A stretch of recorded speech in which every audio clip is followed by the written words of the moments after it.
Diz assim a palavra de Deus, primeira epístola do apóstolo Pedro, capítulo 1, versículo 13 ao 16. Portanto, cingindo os lombos do vosso entendimento, sede sóbrios e esperai inteiramente na graça que vos ofereceu na revelação de Jesus Cristo. Como filhos obedientes, não vos conformando com as concupiscências que antes havia em vossa ignorância. Mas como é santo aquele que vos chamou, sede vós também em toda a vossa maneira de viver. Portanto está escrito: sede santos, porque eu sou santo. Pai, nesse momento nós clamamos ao Senhor uma vez mais nessa tarde. Pedimos ao Senhor que ilumine a nossa mente, o nosso entendimento, para que possamos entender, aprender, absorver, guardar em nossos corações os ensinamentos que estaremos aprendendo através das Sagradas Escrituras. Nos conduz, Senhor, ao caminho da santidade e da retidão. Nos ensina a sermos santos como o Senhor é santo. É o que te pedimos humildemente, em nome do teu Filho amado Jesus. Amém. Muito bem. O tema que eu estarei ministrando nessa noite é a necessidade de santidade pessoal. E é um tema que é muito propício para os nossos dias. Nós, como cristãos, que fomos regenerados pelo Espírito Santo de Deus e cremos em Cristo mediante a fé, agora, e fomos habilitados a ser filhos de Deus pelo sangue do Cordeiro, agora nós precisamos aprender como viver como Cristo viveu, a viver em santidade, a sermos santos como o Senhor é santo. Ao escrever esta carta, Pedro enfatiza a certeza da salvação. Era isso que ele queria passar para os seus leitores e ouvintes que estariam estudando essa carta, lendo essa carta, que o crente ele deve ter a certeza da salvação. Pedro louvava a Deus pelo maravilhoso privilégio de ver a salvação que Cristo trouxe ao seu povo. Ele viu a salvação com seus próprios olhos. Ele viu a Cristo. E ele louva a Deus por isso nesta epístola. Nos primeiros capítulos, nesse capítulo 1 que nós estamos aqui meditando, nesses versículos 13 ao 16, Pedro lembra aos seus leitores que por meio da soberana eleição de Deus, eles foram graciosamente escolhidos por Deus e regenerados para uma viva esperança. E que agora estão em uma posição de segurança e privilégio, como alvos do amor incondicional de Deus, através do sacrifício de Jesus Cristo. E eles foram feitos filhos de Deus por meio de Cristo. Pedro traz à mente dos seus leitores que eles são forasteiros deste mundo, este mundo que é um mundo corrompido pelo pecado, e que a sua esperança está firmada em Cristo, mediante a sua ressurreição dentre os mortos, e que a sua real pátria é a celeste. Por causa disso, o Espírito Santo atua eficazmente em relação ao pecador para distanciá-lo do pecado e consagrá-lo para o serviço de Deus, para servir a Deus. Esse processo é um processo gradativo, um processo progressivo, um processo lento, que é chamado de santificação. Que o Espírito Santo, através desse processo da santificação, conduz o crente à obediência, a uma fé fundamentada e constante, uma fé firme e alicerçada na palavra de Deus. Esses são os objetivos do apóstolo Pedro ao escrever essa epístola. Ele queria trazer então aos seus leitores a segurança da salvação, que eles não perdem a salvação e que essa salvação é sustentada pelo Espírito Santo e não pelas obras humanas, e que por serem sustentados pelo Espírito Santo de Deus, essas pessoas agora, que antes eram inimigas de Deus, agora foram regeneradas, tiveram seu coração transformado, e agora o Espírito Santo de Deus está entronizado no coração deste crente e vai conduzi-lo a viver uma vida reta, santa, justa e que agrada a Deus. Esses são a nossa introdução, nossos pontos aqui na nossa introdução. O nosso ponto 1 é baseado no versículo 13, o primeiro versículo que nós lemos aqui nessa primeira epístola do apóstolo Pedro. O nosso ponto 1 diz assim: mantenha a sua mente sob controle. É baseado no versículo 13, que diz assim: portanto, cingindo os lombos do vosso entendimento, sede sóbrios, e esperai inteiramente na graça que se vos ofereceu na revelação de Jesus Cristo. Note a primeira parte: portanto, cingindo os lombos do vosso entendimento. Cingir os lombos do entendimento, cingir os lombos, essa expressão que o apóstolo Pedro utiliza, ela é uma expressão que era muito usada pelos judeus. Era quando alguém tinha que se defender ou correr de uma situação, ele tinha que pegar aquele vestido, porque naquela época as pessoas usavam um roupão, um vestido, tanto os homens quanto as mulheres. E o que diferenciava essa roupa, esse vestido do masculino para o feminino era o cinturão que era utilizado. O cinturão masculino e o cinturão feminino, mais delicado. Mas ambos usavam uma vestimenta comprida, um vestido. E quando fala essa expressão cingir os lombos, era pegar esse vestido e amarrar aqui na cintura, nos lombos, para que as pernas ficassem livres para se defender ou correr de alguma situação. Isso é cingir os lombos. E o apóstolo Pedro usa essa expressão de forma até diferente: cingir os lombos do entendimento. Isso quer dizer que nós devemos então estar preparados, preparar o nosso entendimento, ou para fugir ou para nos defender. Esse é o primeiro ponto que o apóstolo Pedro começa a trabalhar aqui nesses versículos. Por isso o nosso ponto 1 vai dizer: mantenha a sua mente sob controle. Em Efésios, capítulo 6, versículo 14, o apóstolo Paulo, ele usa essa mesma expressão, não como o apóstolo Pedro usou, cingir os lombos do entendimento, mas o apóstolo Paulo utiliza também essa expressão. Efésios capítulo 6, versículo 14, vai estar escrito assim: estais, pois, firmes, tendo cingido os vossos lombos com a verdade, e vestida a couraça da justiça. Paulo, ao dizer essas palavras, ele tinha em mente a confiança que vem da certeza da veracidade objetiva da palavra de Deus.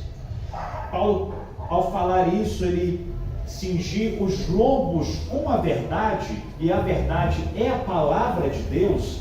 Paulo está dizendo: olha, preparem-se para a batalha através da palavra de Deus.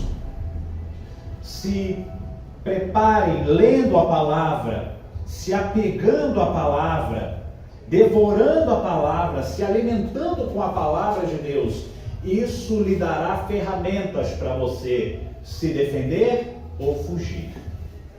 E Paulo continua dizendo, cingindo os lombos com a verdade e vestida a couraça da justiça. Isso quer dizer que o cristão deve estar revestido com a couraça da justiça imputada de Cristo. O que é a justiça imputada?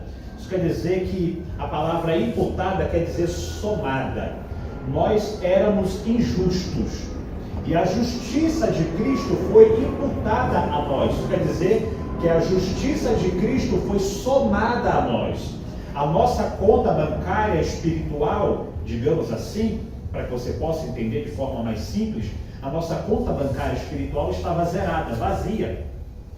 E Jesus então somou, acrescentou, colocou algo na nossa conta espiritual. E este algo que ele colocou foi a sua justiça, nos fazendo justos diante de Deus. Nós não tínhamos justiça, nós não temos justiça própria para chegarmos diante de Deus. É impossível isso. É necessário que a justiça de Cristo seja imputada a nós.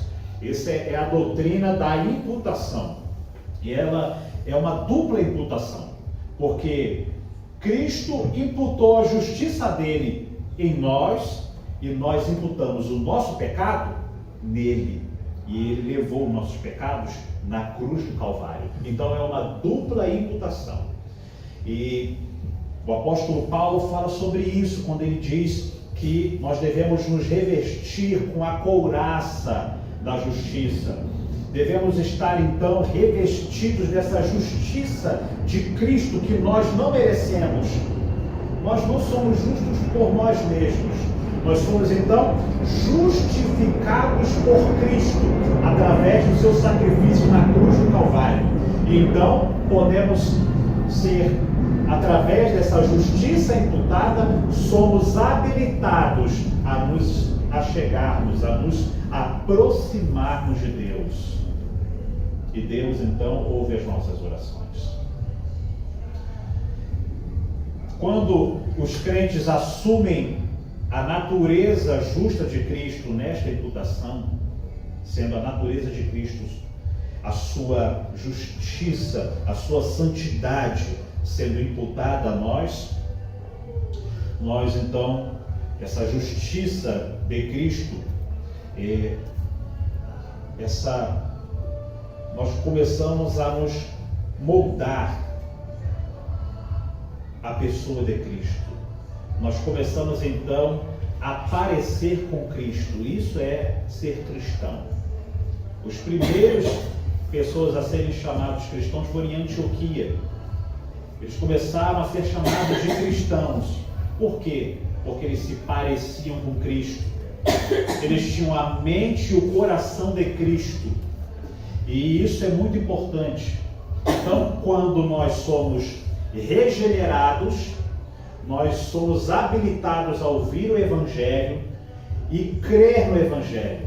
Aqueles que creem no Evangelho recebem então a salvação. E com a salvação, no ato da salvação, no momento em que a pessoa crê, ela recebe então o Espírito Santo de Deus, que é chamado nas Escrituras de batismo com o Espírito Santo. Então o Espírito Santo é entronizado no coração do cristão. E o Espírito Santo passa a dirigir, a guiar os passos daquele novo crente. E isso é muito importante. Nós precisamos ter isso em mente, que agora nós somos uma nova criatura e que o Espírito de Deus habita dentro de nós. E sendo o Espírito de Deus habitando dentro de nós, nós precisamos então ser sóbrios. É a segunda parte do versículo em que nós lemos. A primeira parte: portanto, cingindo os lombos do vosso entendimento, sede sóbrios e esperai inteiramente na graça que vos ofereceu na revelação de Jesus Cristo. Sede sóbrios. Em 1 de Pedro, capítulo 5, versículo 8, o apóstolo Pedro ele continua a falar sobre essa sobriedade. E ele diz assim: sede sóbrios, vigiai, porque o diabo, o vosso adversário, anda em derredor, bramando como leão, buscando a quem possa tragar. Ser sóbrio, o cristão sóbrio, um homem e uma mulher de Deus sóbrios, eles não são dados a excessos, eles controlam as suas paixões. Isso é ser sóbrio. Controlam as suas paixões e conhecem as consequências do mal, as consequências do pecado, e controlam os seus impulsos, temperamentos e sentimentos. É isso que o apóstolo Pedro quer nos ensinar através desses versículos. Agora que você se tornou um crente, que o Espírito Santo de Deus habita dentro de você, que você teve um entendimento renovado, uma mente renovada, e o Espírito de Deus agora habita dentro de você, você tem que agora viver de forma sóbria, controlando as suas paixões, controlando o seu temperamento, controlando os seus sentimentos. Lembre-se, os sentimentos do ser humano foram corrompidos pelo pecado. É por isso que nós não podemos seguir os nossos sentimentos, ouvir o nosso coração. Muita gente aí fora diz: você deve seguir os desejos do seu coração, você deve seguir o que o seu coração diz, você deve seguir os seus sentimentos. E isso é uma completa falta de entendimento das Escrituras, porque o coração do homem foi totalmente corrompido pelo pecado, e por causa disso o coração do homem ele tende para o mal e não para o bem, ele tende para o pecado e não para buscar a Deus, para se arrepender do seu pecado ou servir a Deus com sinceridade. Não. E nós podemos ver isso, que no Sermão do Monte, Jesus diz que semelhante ao assassinato é o ódio ao irmão. Ele diz o apóstolo João falando, 1 de João 3,15, ele diz assim: qualquer que odeia seu irmão é homicida. E vós sabeis que nenhum homicida tem a vida eterna permanecendo nele. Isso quer dizer o quê? A pessoa que não controla o sentimento da raiva, do ódio no seu coração, de vingança, essa pessoa, em relação a Deus, ela é vista por Deus como um homicida, porque o homicídio começa primeiro no coração. O ato de matar alguém, ele é precedido com uma intenção no coração, com um pensamento, com os pensamentos ruins, maquinando aquilo. E para Deus, simplesmente sentir raiva de alguém é a mesma coisa de cometer um homicídio. E cometer um homicídio é quebrar o 6º mandamento dos 10 mandamentos: não matarás. E a pessoa então que não controla o seu temperamento, que não controla os seus impulsos e que tem uma raiva exacerbada e sem controle, essa pessoa ela está sendo um homicida de coração. Ela está transgredindo a lei de Deus. Da mesma forma, nós temos desejos impuros no nosso coração. O coração corrompido do homem, ele fabrica isso naturalmente. Por que naturalmente? Porque faz parte da natureza pecaminosa do homem. Então o homem, ele produz um mal no seu coração, e em Mateus capítulo 5, versículo 28, Jesus disse assim: eu, porém, vos digo que qualquer que atentar numa mulher para cobiçar, já em seu coração cometeu adultério com ela. Isso quer dizer que aquela pessoa que não controla os seus impulsos sexuais, que não controla os seus desejos pecaminosos, não controla as suas vontades, essa pessoa que comete esse pecado de atentar para uma mulher ou para um homem que não é sua esposa ou seu esposo, já cometeu adultério no coração. Isso quer dizer que essa pessoa quebrou o 7º mandamento: não adulterarás. É um adúltero de coração. E essa pessoa precisa então ser sóbria. Ela precisa aprender a sobriedade cristã. Ela precisa aprender a dominar os seus sentimentos, a dominar as suas vontades. E é isso que o apóstolo Pedro quer nos ensinar aqui. Sede sóbrios. E nós vemos que em Provérbios capítulo 4, versículo 20, fala um pouco sobre isso. O livro de Provérbios, um livro de sabedoria, no capítulo 4, versículo 20 ao 27. São 7 versículos que nos dão um norte sobre essas coisas que nós estamos falando aqui. Vai dizer assim: filho meu, atenta para as minhas palavras, as minhas razões inclina o teu ouvido.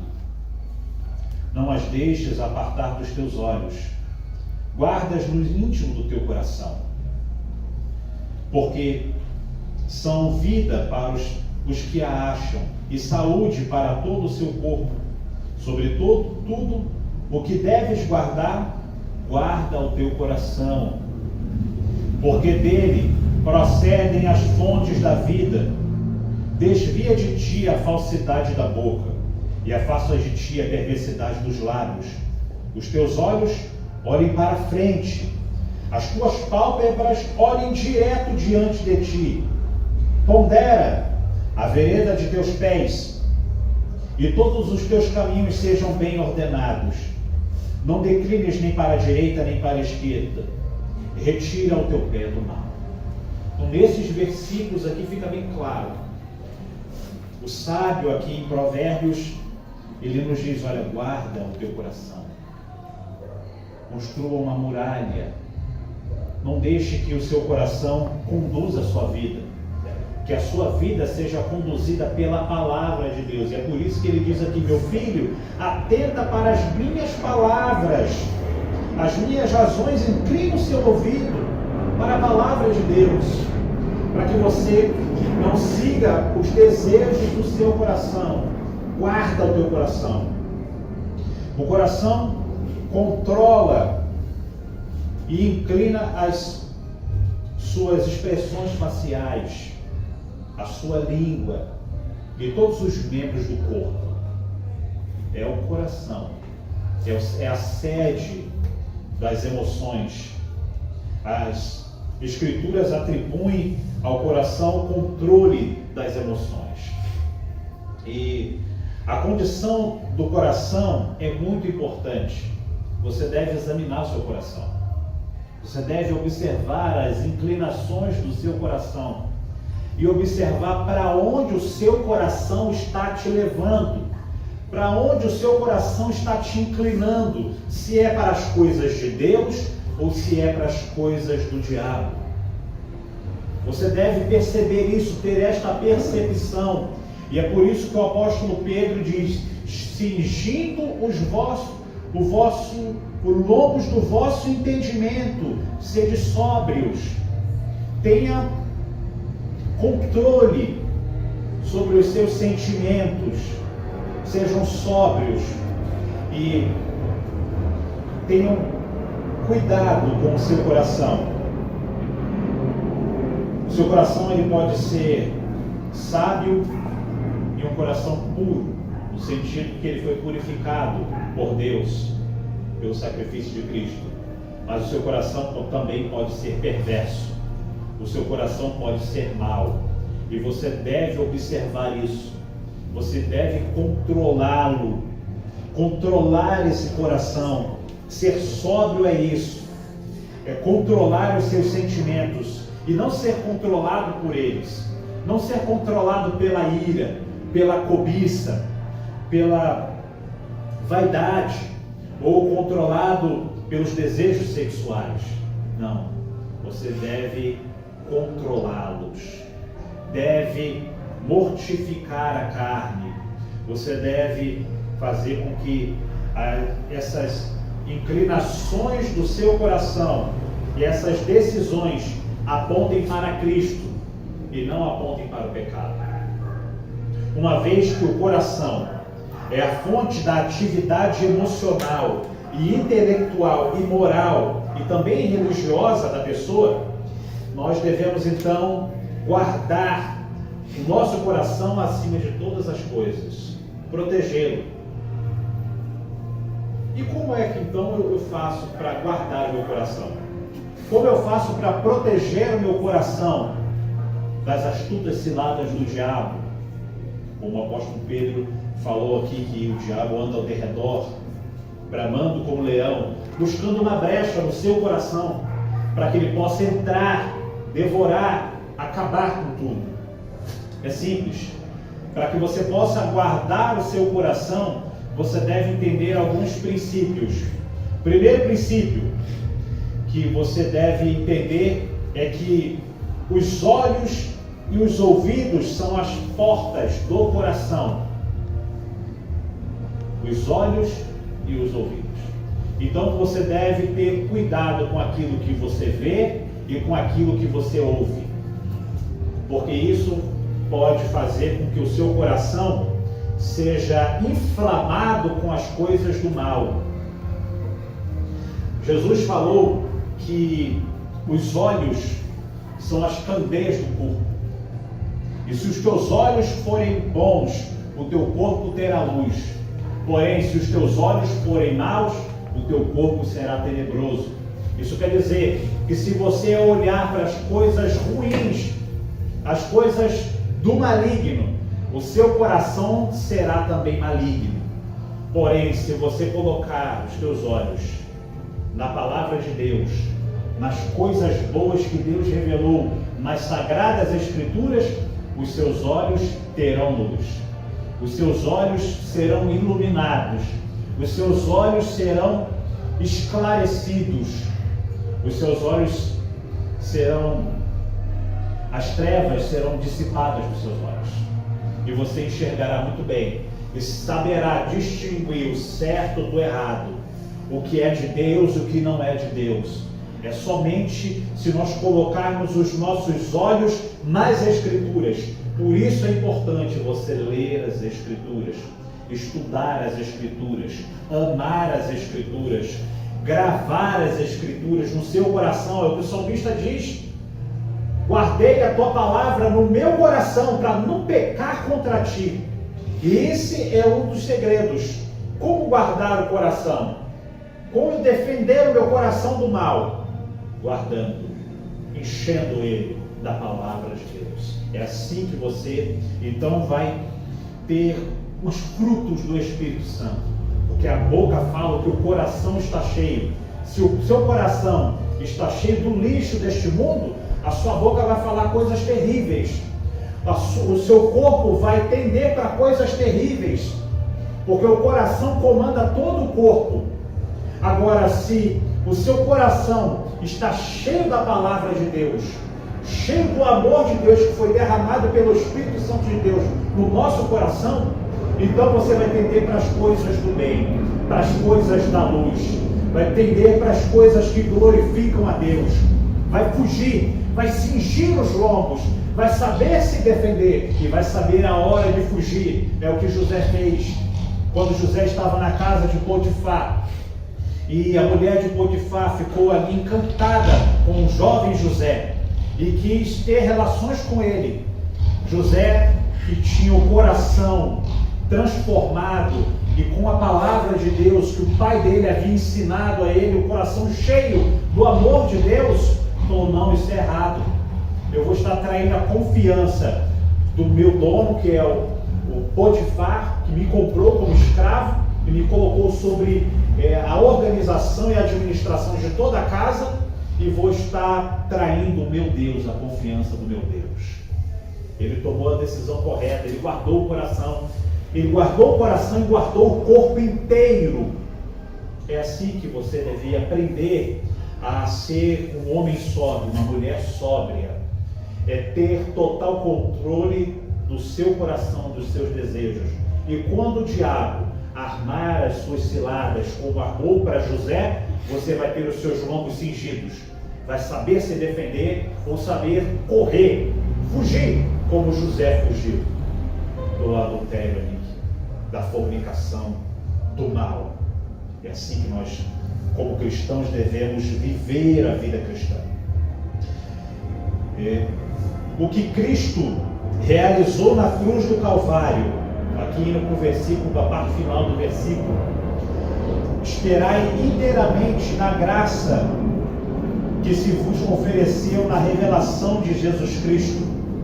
O que Cristo realizou na cruz do Calvário em favor do seu povo foi maravilhoso. Ele nos concedeu a salvação. O Espírito Santo foi derramado sobre nós e ficou entronizado no coração do cristão. Mas o que está por vir é muito mais formidável, porque nós veremos a Deus face a face e desfrutaremos da glória eterna do novo céus e da nova terra, sem dor, sem lágrimas, sem enfermidade e sem contato algum com o pecado. É por isso que Pedro fala: esperai inteiramente na graça que se vos ofereceu na revelação de Jesus Cristo. Nós devemos esperar com fé, confiantes, e nós estamos aqui passando por momentos difíceis, momentos de dor, momentos de aflição, momentos em que somos tentados, e momentos até de queda, momentos de tristeza por causa do pecado, e nós nos arrependemos dos nossos pecados e Deus nos sustenta através do seu Espírito Santo. E quando nós estivermos então na glória, novos céus, na nova terra, nós não teremos mais contato algum com o pecado. E é isso que Pedro quer nos lembrar também.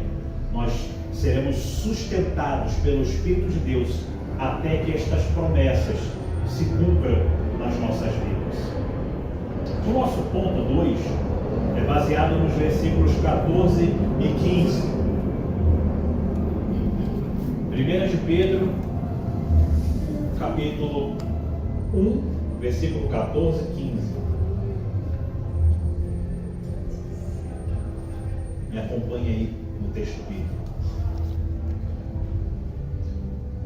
Vai dizer assim: como filhos obedientes, não vos conformando com as concupiscências que antes havia em vossa ignorância, mas como é santo aquele que vos chamou, sede vós também santos em toda a vossa maneira de viver. No nosso ponto 2, eu coloquei o seguinte título: não se apegue às paixões do seu coração. Nós, como seres humanos, temos paixões dos nossos corações, temos desejos, e alguns desses desejos que estão nos nossos corações são desejos pecaminosos, são desejos ilícitos, que ao meditar neles, nesses desejos, ao lembrarmos deles, ao nos pegar pensando neles, nós estamos pecando também. É importante que você entenda isso, e que nós devemos ser filhos obedientes, como no versículo 14 Pedro está dizendo, como filhos obedientes. E ser filho obediente vai nos apontar para alguns pontos aqui que eu quero tratar com vocês aqui nessa noite.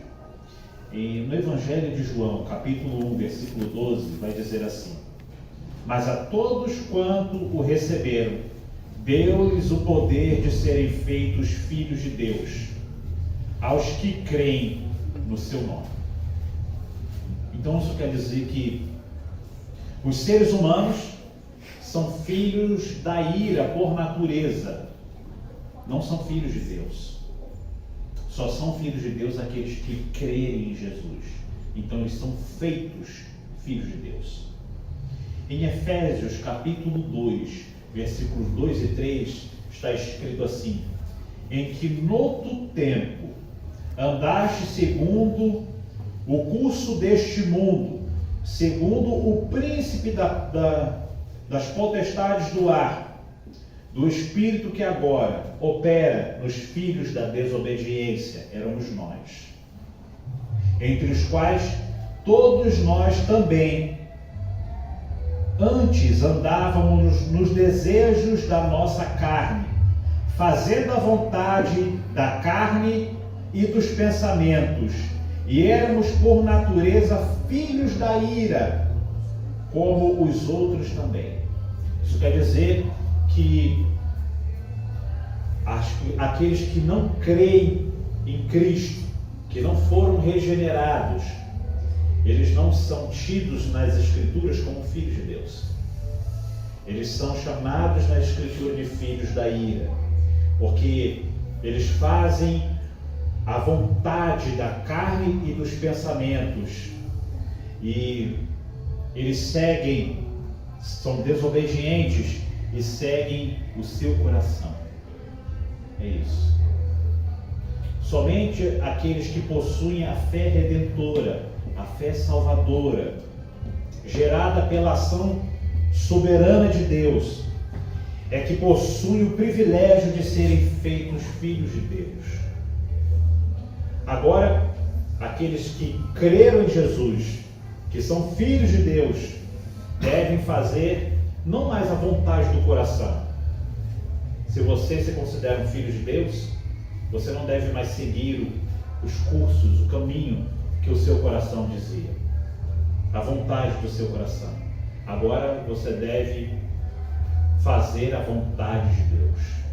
E isso é amar a Deus. Amar a Deus nas Escrituras é fazer a vontade de Deus. Aquele que diz eu amo a Deus é aquele que faz a vontade dele. Aquele que diz eu amo a Deus, mas não faz a vontade de Deus é mentiroso. É somente aqueles que fazem a vontade de Deus é que são os filhos de Deus e que amam a Deus.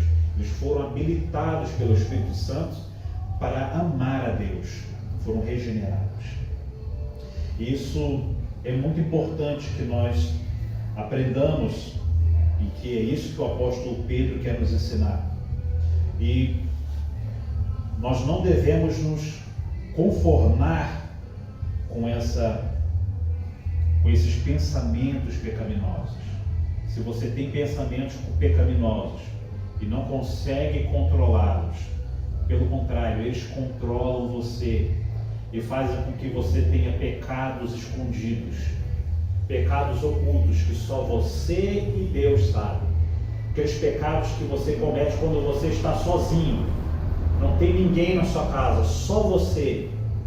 E o seu coração pecaminoso então leva você para cometer esses pecados ocultos que só você sabe e Deus. E tendo esses pecados ocultos, você está sendo então dominado pelo seu coração, você não está dominando ele. E nós não podemos deixar que esse coração pecaminoso nos domine, nos conduza. E o Espírito de Deus que habita no coração do crente, ele implanta a nova vida de Cristo naqueles que estavam mortos nos vossos delitos e pecados. Isso quer dizer que agora o Espírito de Deus habita dentro de você e é Ele que deve então dominar a sua vontade, dominar os seus sentimentos e você deve então deixar o Espírito de Deus trabalhar na sua vida. Você não consegue vencer o pecado por você mesmo. É impossível vencer a prática pecaminosa e controlar o coração pecaminoso por você mesmo. É necessário que o Espírito de Deus esteja entronizado no seu coração, e o Espírito de Deus então é que trabalha no seu coração, levando você a amar a Deus e a cumprir os mandamentos de Deus. Essa nova vida com Cristo é chamado de regeneração ou ressurreição. Pode ser chamada também dessa forma. A ressurreição dos mortos espirituais. Nós, quando nascemos vivos corporalmente, mas mortos espiritualmente. E necessitamos então que o Espírito de Deus realize esse milagre, que é a regeneração, a ressurreição dos mortos espirituais, nos habilitando então a crer e obedecer a Deus.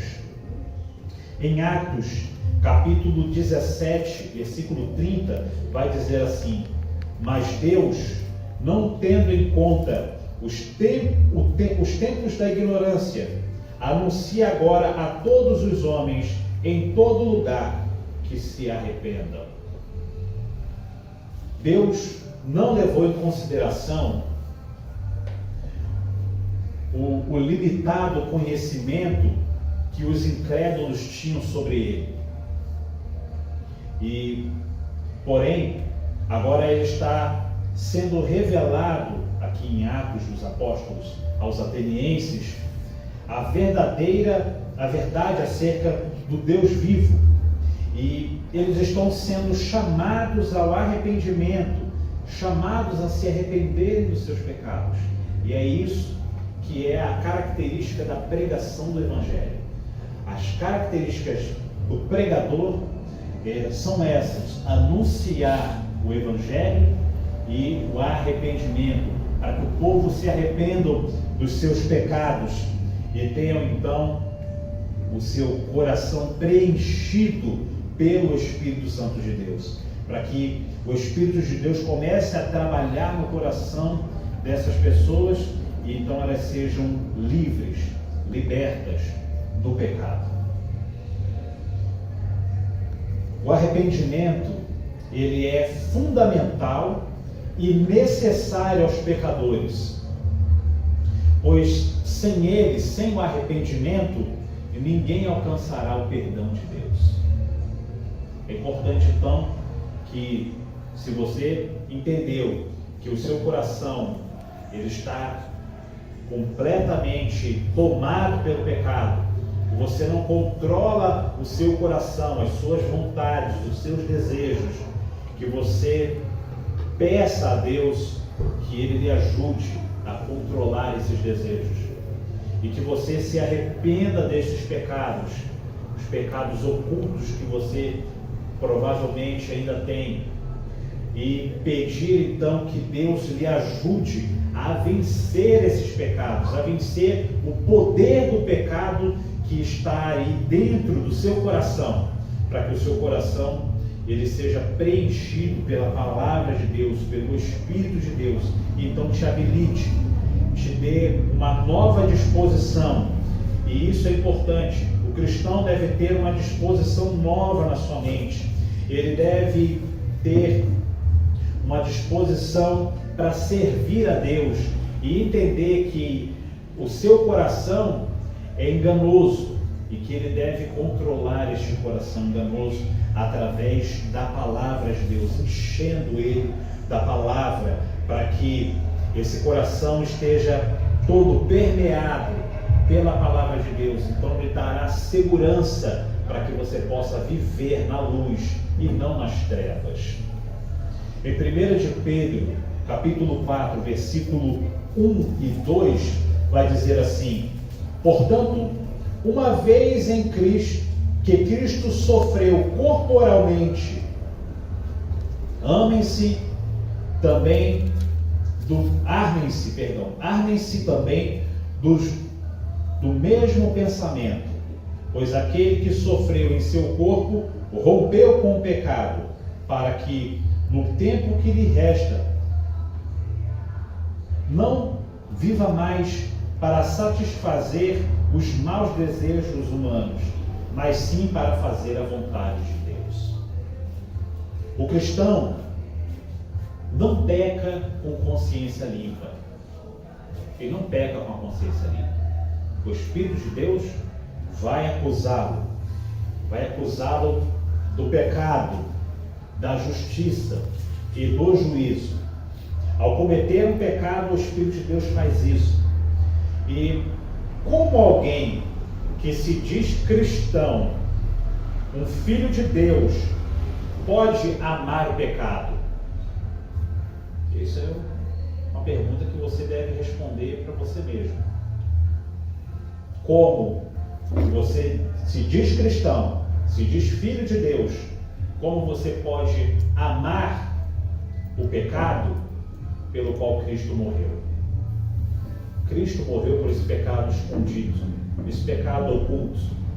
Como você pode cultivar esse pecado oculto, escondido, que ninguém vê, sabendo que Cristo morreu por causa deste pecado? Essa pergunta fica para você ponderar, pensar, analisar como você pode se dizer cristão e cultivar pecados escondidos. O cristão deve viver em santidade, reverência, temor e piedade. E se apegar à palavra de Deus, tendo o Espírito Santo de Deus, como eu falei, entronizado no seu coração. Em Romanos capítulo 8, versículo 13, vai dizer assim: porque se vivermos segundo a carne, morrereis. Mas se pelo Espírito mortificardes as obras do corpo, vivereis. Se você continuar vivendo dominado pelos desejos do seu coração, você vai morrer. Porém, se você deixar o Espírito de Deus dominar o seu coração, estar entronizado no seu coração, ser o rei do seu coração, essas obras da carne vão ser mortificadas, vão ser abafadas, vão ser subjugadas, vão ser amarradas, presas, e você vai ter domínio sobre esses desejos, sobre essas vontades. E é importante que você aprenda isso o mais rápido possível. E é por isso que o apóstolo João está aqui nos ensinando, o apóstolo Pedro, perdão, está nos ensinando que nós não devemos nos conformar com as concupiscências que haviam nas nossas ignorâncias. O que nós fazíamos no passado. Se você tem um pecado que você praticava no passado, antes de se converter, um pecado de estimação, e você continua praticando este pecado agora, dizendo que é crente, você deve dominá-lo, você deve deixar esse pecado. Aquele que confessa e deixa, alcança misericórdia. Você deve confessar esse pecado a Deus, se arrepender dele e deixá-lo. Deve deixar esse pecado, porque esse pecado vai conduzir você para a morte, e a morte eterna. E se apegue então às Escrituras, à palavra de Deus, e viva uma vida santa. E é isso que o apóstolo Pedro fala aqui no último versículo, para a gente ir encerrando, caminhando para o nosso término. No ponto 3, sede santos. Versículo 16 vai dizer: porque está escrito, sede santos, porque eu sou santo. A palavra santo significa separado. Somente Deus é essencialmente santo, faz parte da essência dele. A santidade é um dos atributos de Deus. Esses atributos foram comunicados a nós, quer dizer que foi transferido a nós, não na sua plenitude, que só Deus é santo na sua plenitude, mas nós como seres humanos temos essa imagem de Deus. É por isso que nós fomos feitos à imagem e semelhança de Deus. Não é que Deus parece um ser humano, não é isso. Deus não tem mãos, não tem olhos, não tem boca, não tem pé. Deus é espírito. O espírito não tem corpo. Então, imagem e semelhança, o homem foi feito à imagem e semelhança, quer dizer que o homem, foi dado ao homem alguns dos atributos de Deus. Esses atributos nós chamamos de atributos comunicáveis. Foi comunicado a nós esses atributos de Deus. E um deles é a santidade. Por isso nós podemos ser santos. É por isso que nós somos inteligentes. Podemos fazer as coisas. Nós temos essa inteligência, santidade. Tudo isso pertence a Deus, não pertence a nós. A bondade. Nós não somos bons por nós mesmos. Se nós fazemos alguma coisa boa, é porque Deus é bom e transferiu a bondade dele para nós. Então, essa santidade que Deus requer de nós é dele mesmo.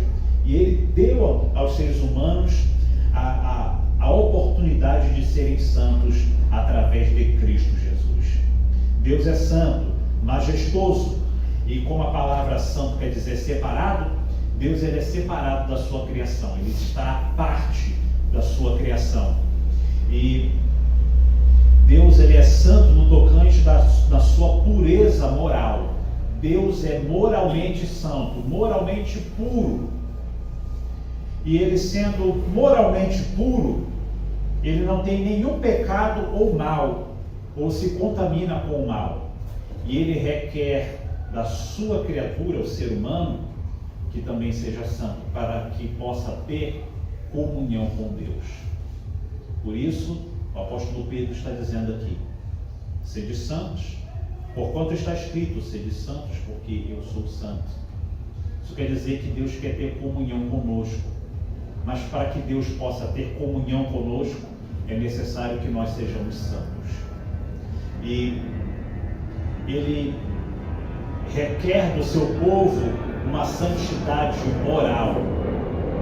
Em Provérbios capítulo 15, versículo 8 está escrito assim: o sacrifício dos ímpios é abominável ao Senhor.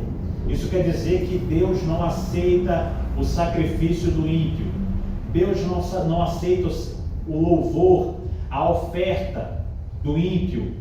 Deus só aceita a oferta do crente. Então, se de repente chegar alguém aqui que não é crente, fala: eu vim trazer uma oferta aqui na igreja, vou dar essa oferta para vocês. Nós não aceitamos, porque Deus não aceita a oferta do ímpio. Ele só aceita a oferta daqueles que tiveram um coração regenerado, transformado, um coração que foi santificado, para que possa ter comunhão com Ele. A oferta também faz parte da comunhão com Deus, faz parte da adoração.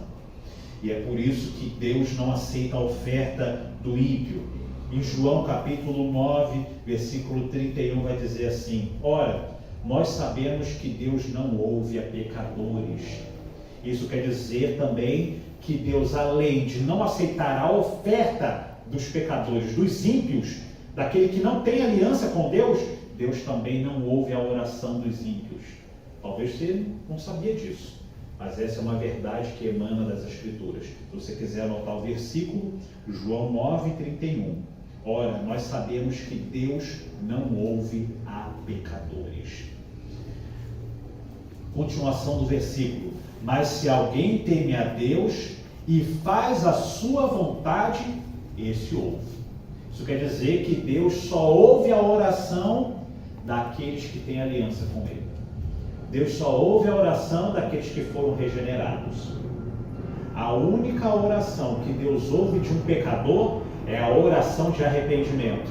Quando ele chega diante de Deus arrependido, confessando os seus pecados e invocando o nome do Senhor para que seja salvo. Essa oração é a única que Deus ouve de um pecador.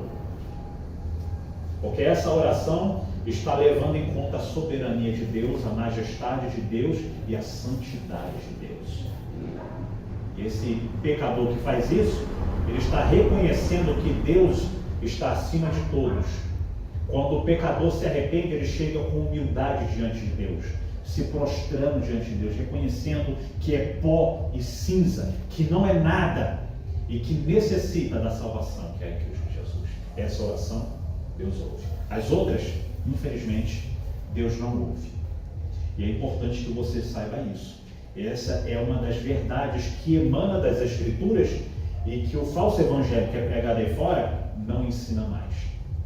E nós, como crentes, devemos entender isso. O nosso Deus é um Deus santo, puro, justo e bom. E Ele requer uma adoração somente dos santos. Quando nós louvamos aqui, nós louvamos a Deus, Deus recebe a oração dos santos, da igreja. E isso é importante que você entenda isso. E que você, se você ainda não tem aliança com Deus, que você se arrependa dos seus pecados.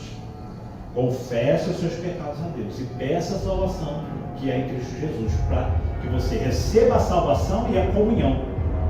Aí você recebe a comunhão com Deus e Deus passa a receber o seu louvor e passa a ouvir as suas orações.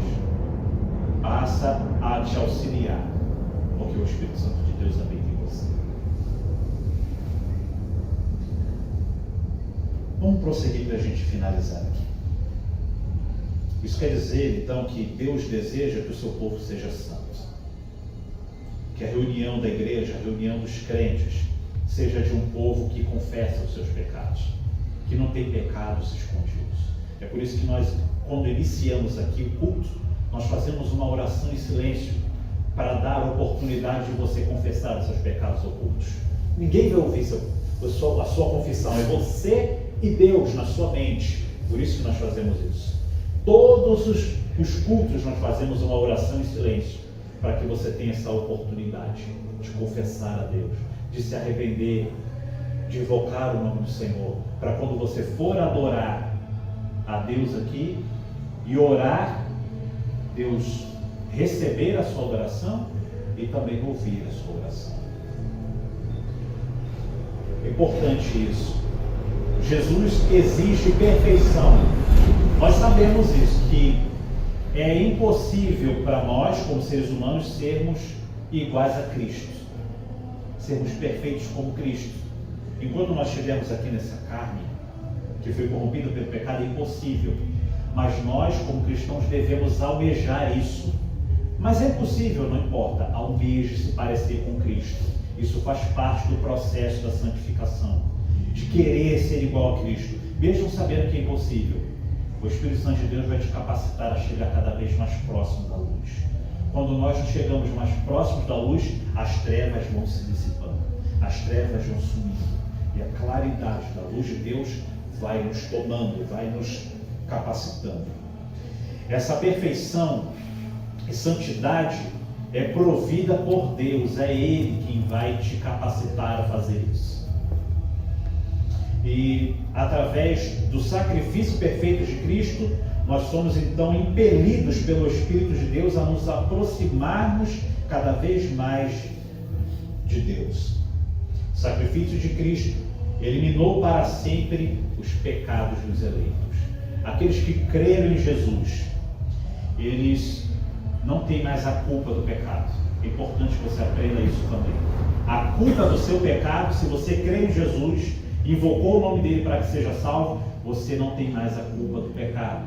Você continua cometendo pecado, e é pecado, e você deve se arrepender. Porém, a culpa que ia trazer a condenação, o inferno, não está mais sobre a sua cabeça, porque essa culpa recaiu sobre Cristo na cruz do Calvário. É importante que você tenha esses princípios bem firmados no seu coração. O Espírito Santo de Deus, ele nos santifica e ele nos conduz a uma vida de santidade, retidão e obediência a Deus. Em Hebreus capítulo 12, versículo 14, está escrito assim: segui a paz com todos e a santificação, sem a qual ninguém verá o Senhor. E eu vou para a minha conclusão. Minha conclusão, eu escrevi um texto assim: o sacrifício de Cristo nos tornou santos de uma vez por todas, apagando a culpa do nosso pecado, dando-nos confiança para nos aproximarmos de Deus, termos comunhão com Deus, através de Cristo Jesus, através de uma pureza de vida que é concedida por Deus e guiada pela palavra de Deus. Embora a graça de Deus é que purifica o cristão, devemos nos esforçar para agradar a Deus com a nossa vida e prática cristã, resistindo aos pensamentos e práticas pecaminosas do nosso coração.